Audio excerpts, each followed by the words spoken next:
মুজাহিদ রহমাতুল্লাহ আলাই একজন আল্লাহর বড় একজন বান্দা ছিল, অনেক বড় আল্লাহর ওলি ছিল, তাবেঈ ছিল। মুজাহিদ রহমাতুল্লাহ আলাই সরাসরি আব্দুল্লাহ ইবনে আব্বাস রাদিয়াল্লাহু তাআলা আনহুর ছাত্র ছিল। এই মুজাহিদ রহমাতুল্লাহ আলাইহির ব্যাপারে বুখারী শরীফের মধ্যে অনেক হাদিস রওয়ায়াত করেছেন। বুখারী শরীফের মধ্যেই মুজাহিদ রহমাতুল্লাহ আলাইহি অনেক হাদিস রওয়ায়াত করেছেন। আব্দুল্লাহ ইবনে আব্বাস রাদিয়াল্লাহু তাআলা আনহুর সরাসরি ছাত্র ছিল এই মুজাহিদ রহমাতুল্লাহ আলাইহি। মুজাহিদ রহমাতুল্লাহ আলাইহি একটা দাসী ক্রয় করবার জন্য বাজারে গেলেন। দাসীর প্রয়োজন ঘরের কাজকর্ম করবে।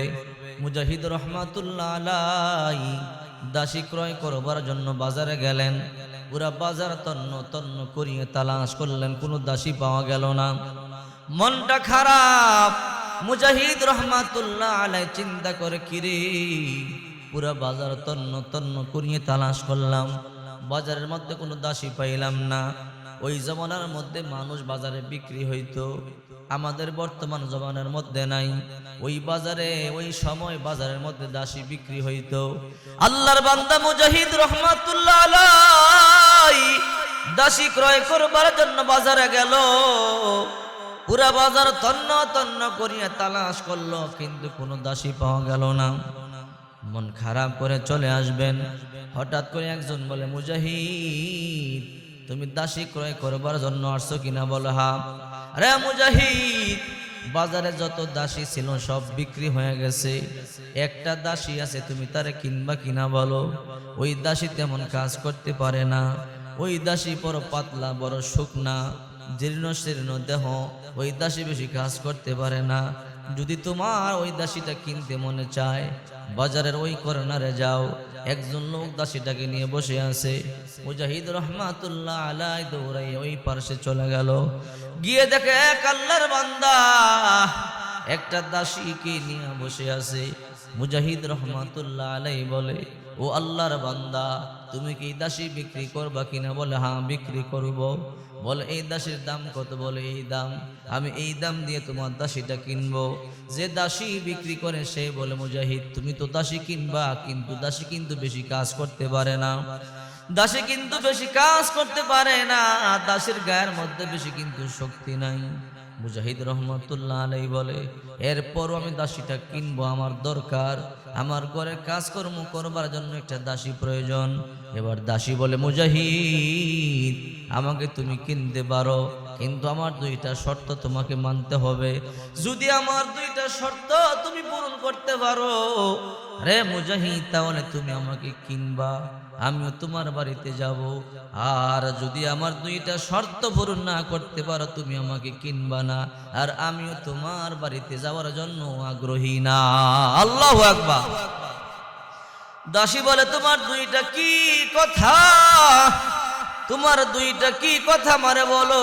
দাসী বলে, এক নাম্বার, মুজাহিদ তুমি আমাকে কিনবা, কোনো আপত্তি নাই, তুমি যেই কাজ আমার দিবা সেই কাজ আমি করব, কিন্তু দিনের বেলায় তুমি আমার কাজ করাইবা, রাত্রেবেলা আমার কোনো কাজ করাইতে পারবা না।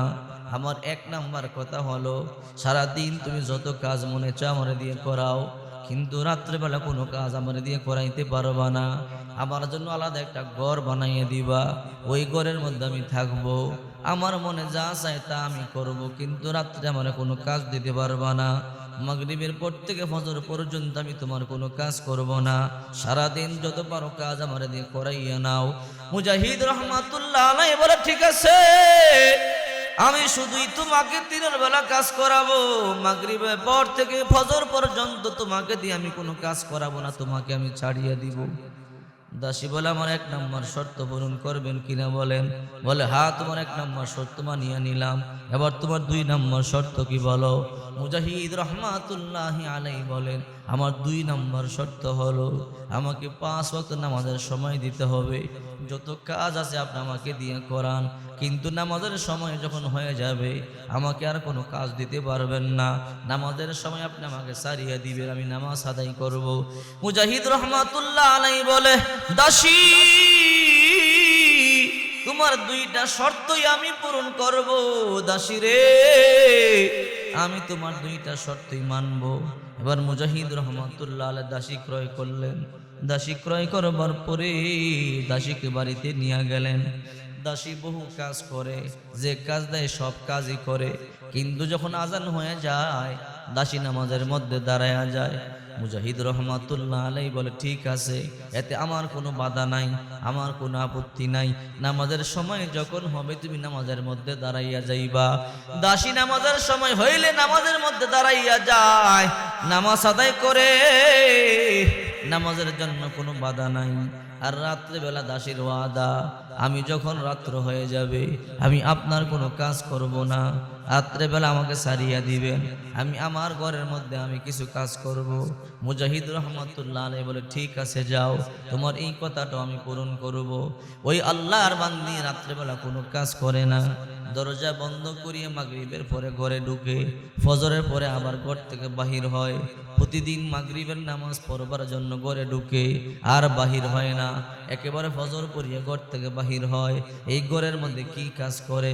মুজাহিদ রহমাতুল্লাহ আলাইহি মনে মনে ভাবলো, দাসী মনে হয় অন্য কোনো মালিকের কাজ করে, নতুবা রাত্রিবেলা ঘরের দরজা বন্ধ করিয়া সারা রাত্র সে কি করে? নিশ্চয়ই কোনো অন্য মালিকের কাজ সে করে। মুজাহিদ রহমাতুল্লাহ আলাইহি মনে মনে চিন্তা করি, আমি দেখবো দাসী কি কাজ করে।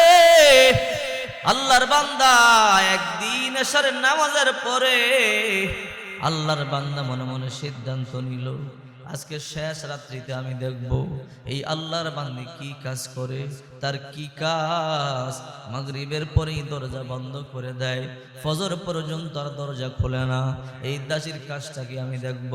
মুজাহিদ রহমাতুল্লাহ আলাইহি শেষ রাত্রিতে দাসী যখন দরজা বন্ধ করিয়া ঘরের মধ্যে চলে গেল, আল্লাহর বান্দা মুজাহিদ রহমাতুল্লাহ আলাইহি দরজা বেড়া ফাঁক করিয়া তাকাইয়া দেখে, দেখি তো দাসী ঘরের মধ্যে কি করে।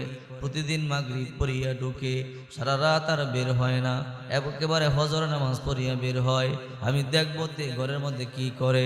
আল্লাহর বান্দা, আল্লাহর ওলি বেড়া ফাঁক করিয়া তাকাইছে, তাকাইয়া দেখে দাসী সেজদায় পড়িয়া আল্লাহর দরবারে কাঁদতেছে। আল্লাহু আকবার বলে, আল্লাহ দরবারে কান্না করে বলে, আল্লাহ, সারাদিন বেশি কাজ করবার কারণে ঠিক মতো তোমার গোলামি করতে পারি না। আল্লাহ, সারাদিন পরিশ্রম করবার কারণে ফরজ নামাজগুলো সারা আর বেশি ইবাদত বন্দেগী করতে পারি না। ওগো মালিক, তুমি আমার গরিব বানাইছো, এই জন্য মানুষের খেদমত করতে হয়, মানুষের দাসীগিরি করতে হয়। ওগো আল্লাহ, এই জন্য মানুষের কাজ করতে হয়। আমি গরিব মানুষ, কাজ না করলে আমার সংসার চলে না, কাজ না করলে আমি খাবো কি, আমি করবো কি? এই জন্য আমি কাজ করি। আল্লাহ, দিনের বেলা তোমার কোনো ইবাদত বন্দেগী করতে পারি না, এই জন্য রাত্রে বেলা আমি তোমার কুদরতি কদমে সাজদায় পড়ে থাকি। ও মালিক, তুমি আমারে মাফ করে দাও, তুমি আমার উপরে সন্তুষ্ট হয়ে যাও, আমার গুনাহগুলো ক্ষমা করিয়া দাও, নেকের দ্বারা পরিবর্তন করিয়া দাও।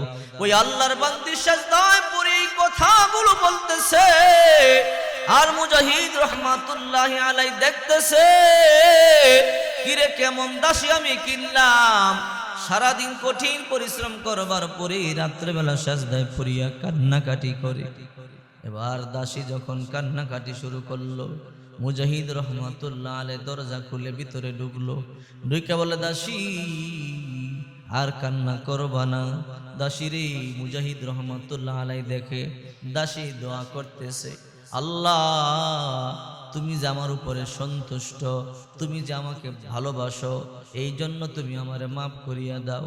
দেখেন কেমন দোয়া করে, আল্লাহ, তুমি যে আমাকে ভালোবাসো, এই জন্য তুমি আমাকে মাফ করিয়া দাও। আমরা দোয়া করি, আল্লাহ, তোমাকে আমরা ভালোবাসি, আল্লাহ, তোমারে আমরা মুহাব্বত করি, এই জন্য আমাদেরকে মাফ করে দাও। ওই দাসী উল্টা দোয়া করে বলে, আল্লাহ, তুমি যে আমারে ভালোবাসো, এই জন্য আমারে মাফ করে দাও। সুবহানাল্লাহ। মুজাহিদ রহমাতুল্লাহ আলাইহি আশ্চর্য হয়ে গেল, কিরে কেমন দাসী উল্টা দোয়া করে। আমরা দোয়া করি, আল্লাহ, আমরা তোমাকে ভালোবাসি, এই জন্য মাফ করে দাও। আর এই দাসী দোয়া করে, আল্লাহ তুমি যে আমাকে ভালোবাসো, এই জন্য আমারে মাফ করে দাও। মুজাহিদ রহমাতুল্লাহ আলাইহি বড় রাগ হয়ে গেল। দাসীর কাছে গিয়া বলে, দাসী দোয়া বন্ধ কর। বলে, কেন বন্ধ করব? রে দাসী, উল্টা দোয়া করিস না। বলে, কি উল্টা দোয়া করলাম? তুই যে দোয়া করলি, আল্লাহ তুমি যে আমাকে ভালোবাসো এই জন্য মাফ করে দাও। আমরা দোয়া করি, আল্লাহ তোমাকে ভালোবাসি, আমাদেরকে মাফ করে দাও। আর তুই দোয়া কর, আল্লাহ তুমি যে আমাকে ভালোবাসো এই জন্য মাফ করে দাও। আল্লাহ যে তোকে ভালোবাসে তুই কেমনে বুঝতে পারলি? এবার ওই মহিলা বলে, ও মুজাহিদ, আল্লাহ যে আমাকে ভালোবাসে আমি বুঝতে পারছি। কেমনে বুঝতে পারছো? যদি আল্লাহ আমারে ভালো না বাসতো, এই গভীর রাতে আল্লাহ আমারে সেজদার মধ্যে ফালায়া রাখতো না। আল্লাহু আকবার। রে মুজাহিদ, যেই রাত্রি বেলায় তুমি নাক টানিয়া টানিয়া ঘুমাও, ওই রাতে আমি সেজদায় পড়ি, আল্লাহর কুদরতি কদমে কান্না করি। রে মুজাহিদ, এই জন্য আমার বুঝতে বাকি নাই, আমার রব আমারে বড় ভালোবাসে, আমার আল্লাহ আমারে বড় ভালোবাসে। এই জন্য আমার আল্লাহ রাত্রে 3টা বাজো আমার সেজদার মধ্যে ফালাইয়া রাখছে। আর তোমার মতো মুজাহিদকে আল্লাহ ঘুম পাড়াইয়া রাখছে। মুজাহিদ রহমাতুল্লাহ বুল ভেঙে গেল। আহারে কেমন দাসী রে, এত বড় আল্লাহর ওলিকে আমি আমার বাড়ির কাজের জন্য রাখলাম। আমি তো বড় অন্যায় করেছি, বড় পাপ করেছি। ওই দাসী এবার দোয়া করে, আল্লাহ আমার গোপন আমল যেন প্রকাশ হয়ে গেছে, এখন দুনিয়াতে আমি আর বেশি দিন থাকতে চাই না। আল্লাহ তুমি আমাকে নিয়ে নাও, আমি দুনিয়ার মধ্যে বেশি দিন আর থাকতে চাই না, যেহেতু আমার গোপন আমল প্রকাশ হয়ে গেল। ওই মহিলা দোয়া করতে দেরি, আল্লাহ পাক রব্বুল আলামিন তার জানটা নিয়ে গেছে। মুজাহিদ রহমাতুল্লাহ আলাইহি তার কাফন দাফনের ব্যবস্থা করবার জন্য বাজারে গেল, 5টা কাপড় কিনলো। এই 5টা কাপড় দিয়ে এই মহিলাকে কাফন দাফন করা হবে, তার এই দাসীকে কাফন দাফন পরানো হবে, তারপর জানাজা দিয়ে তাকে দাফন করা হবে। উনি বাজার থেকে 5টা কাফনের কাপড় কিনে বাড়িতে আসলেন। বাড়িতে এসে দেখে আশ্চর্য ঘটনা, এই মহিলা সুন্দর একটা সবুজ কাপড় দিয়া তার ফেসাইয়া রাখছে। আর এই কাপড়ের উপরে লেখা, আলা ইন্না আউলিয়া আল্লাহি লা খাউফুন আলাইহিম ওয়ালা হুম ইয়াহজানুন। যারা আল্লাহর ওলি, যারা আল্লাহর বন্ধু, তাদের কোনো ভয় নাই, টেনশন নাই। মুজাহিদ বলে, আমি কাফনের কাপড় পরাইবার জন্য সাদা 5টা কাপড় কিনে আনলাম। আমি আইসা দেখি কে যেন তাকে সবুজ কাপড় দিয়া কাফনের কাপড় পরাইয়া রাখছে। আল্লাহু আকবার। আল্লাহ আল্লাহ, क्या मुबारक नाम है, अल्लाह अल्लाह आशिकों का काम है। या इलाही मुझसे मुझको दूर कर, ताकि देखो मुझ में तुझको एक नजर, जन्नत दो ज़ख से या रब क्या करो, आरज़ू है मैं तुझे देखा करो हुरो गिल्मा, जितने नेमत है तो सबसे बड़कर नेमते दीदार तो। চিন্তা করে দেখেন, যারা নামাজি, যারা নামাজ পড়ে, তারা দাসী বাদী কাজ করেও নামাজ পড়ে, কথা বলেন ঠিক কিনা? সারাক্ষণ পরিশ্রম করবার পরও নামাজ আদায় করে, তারা নামাজ ছাড়ে না। কারণ যখন আজানের আওয়াজ তাদের কানের মধ্যে চলে আসে, অন্তরটার মধ্যে জ্বালাপালা শুরু হয়ে যায়, কখন নামাজে দাঁড়াইব, কথা বলেন ঠিক কিনা? যতক্ষণ পর্যন্ত নামাজের মধ্যে না দাঁড়ায় তাদের অন্তর ঠান্ডা হয় না, চক্ষু শীতল হয় না। নামাজের মধ্যে দাঁড়াইয়া যখন সালাম ফিরায়, সাথে সাথে আল্লাহ তাআলা তাদের কলিজা ঠান্ডা করে দেয়, ঠিক কিনা? নবীর একজন সাহাবী ছিল, কেমনে নামাজ পড়ছে দেখেন। নাম তার তলহা রাদিয়াল্লাহু তাআলা আনহু। এই তলহা রাদিয়াল্লাহু তাআলা আনহু নবীজির মসজিদের নববীর মধ্যে নবীর পিছনে নামাজ পড়ে। কারণ নবীজি পৃথিবীর সর্বশ্রেষ্ঠ মহামানব, নবীর পিছনে নামাজ পড়াটার মজাই তো আলাদা, কথা বলেন ঠিক কিনা? তো সাহাবায়ে কেরামরা সব সময় বেকুল হয়ে থাকতো এক ওয়াক্ত নামাজ যেন নবীর পিছন থেকে না ছুটে, নবীর পিছনে যেন নামাজ আদায় করতে পারি। এই জন্য সাহাবীরা যত ব্যস্ত থাকতো, নবীর পিছনে নামাজ পড়বার জন্য পাগল থাকতো। আজান দেওয়ার সাথে সাথে কুঠার উপরে উঠাইছে, ওখান থেকে পিছন দিকে ফালাইয়া দিছে, সামনে আর ফালায় নাই। এমন ভাবে সতর্ক ছিল সাহাবীরা, দৌড়াইয়া মসজিদে চলে আসতো, আল্লাহ নবীর পিছনে নামাজ আদায় করত।